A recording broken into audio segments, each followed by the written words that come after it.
Have you ever gone months without talking to a friend? And if you're being honest, you barely even notice the time go by. While the world is drowning in sentimental captions about missing people, your mind just operates in silence. What society is quick to label as cold, detached, or selfish. Evolutionary biology has another name for it: cognitive efficiency. While 99% of brains are wasting precious neural energy keeping these ghost presences active, yours runs a radical optimization protocol. It frees up cognitive real estate to process the here and now with an intensity most people will never access. This isn't a defect, it's a biological upgrade. And this leads us to a forbidden question. Is that feeling of longing, the very emotion our culture romanticizes, actually a sign of love, or is it just the static from a miscalibrated nervous system, a constant energy leak that's stopping you from focusing on what truly matters? What people call your detachment is in fact a high-performance trait. Your brain doesn't tune people out maliciously. It operates in a state of absolute total presence. When someone or something is right in front of you, it commands 100% of your neural focus. The moment it's gone, that energy is instantly redirected to the next relevant target in your environment.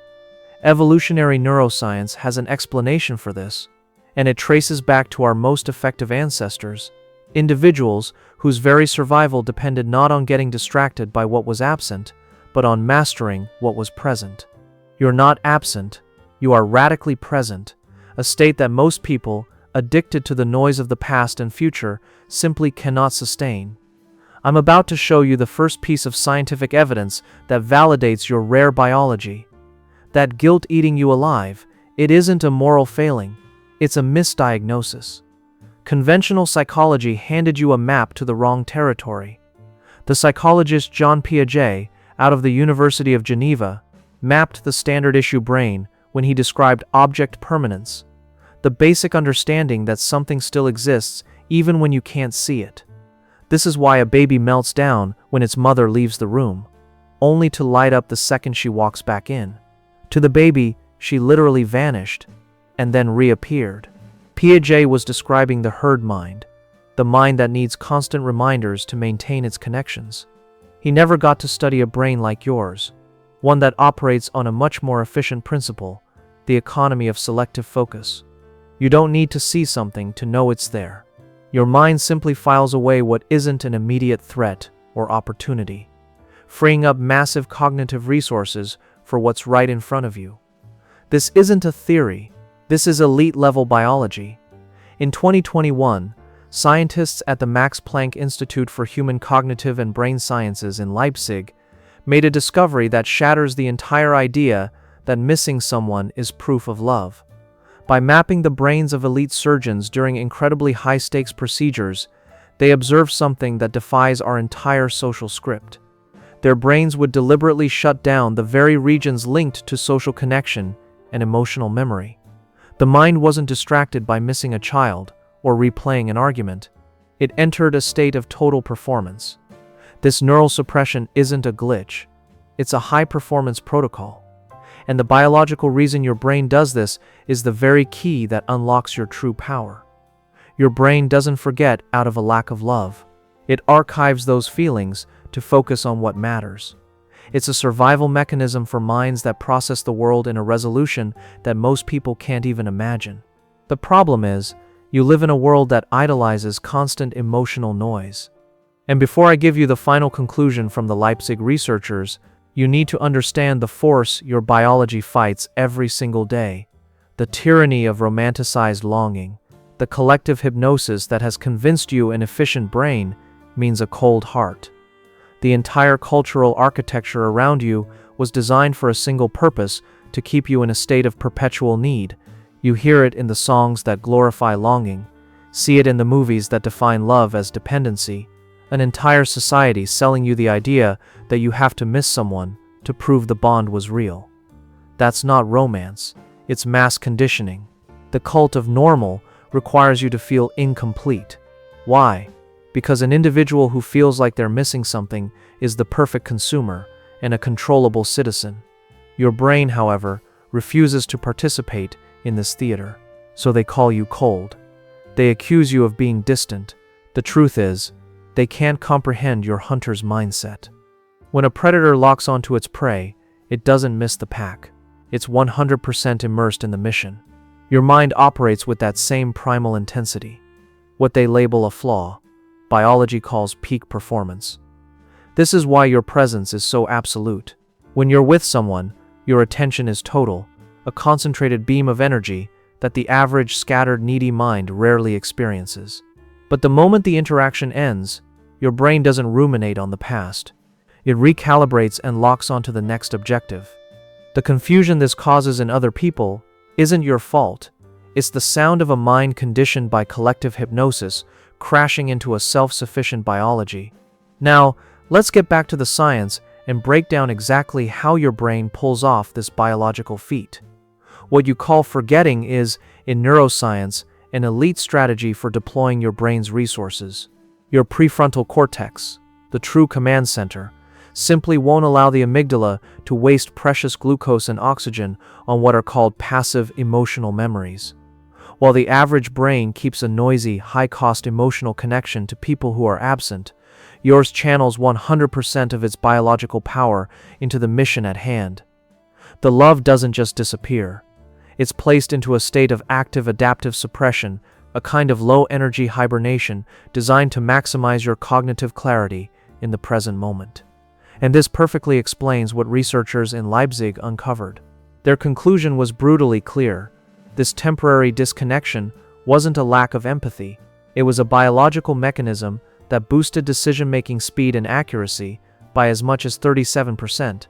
Elite surgeons have to trigger this state under extreme pressure to avoid making a single mistake. Your brain operates from this state as its baseline. You're not cold, you're precise. You're not forgetting. You're focusing with an efficiency most people will never experience. This is your evolutionary advantage, the direct inheritance from the ancestral hunter who couldn't afford the luxury of missing the tribe while tracking prey. The slightest lapse of attention, the smallest emotional distraction, was the difference between life and death. That brain needed absolute focus. Your brain has kept that high-performance wiring. Knowing this is power, but knowing how to use this biology to your advantage, that's dominance. So how do you operate in a world that demands a constant drip of emotional validation when your biology is wired for high-intensity peaks? The goal here isn't to adapt, it's to dominate. This is the protocol for using your selective focus for what it is, a powerful evolutionary advantage. First, the relationship audit. Understand this. Your strongest connections thrive on high intensity, low frequency. They aren't fragile. In fact, they're incredibly resilient because they don't rely on the constant background noise that most people mistake for connection. With your real allies, you don't communicate this as an apology. You present it as an owner's manual. You don't say, "Sorry, I disappeared." You say, "My focus is absolute. When we're apart, my mind is simply working on a different front. When we are together, you have all of me." These are the terms of engagement. You're not apologizing for how you're wired. You're establishing the value of your presence. Second, you use calibration tools. What the herd mentality would call a crutch, like setting an alarm to call someone, you're going to reframe as a translation tool. It's not a prosthetic for a faulty emotional memory. It's a mechanism to translate your internal efficiency into the language that normalcy understands.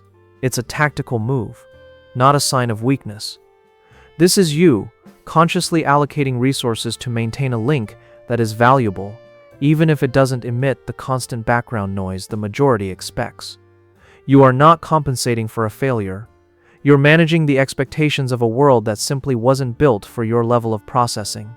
Third, and this is the most critical point, capitalize on your presence.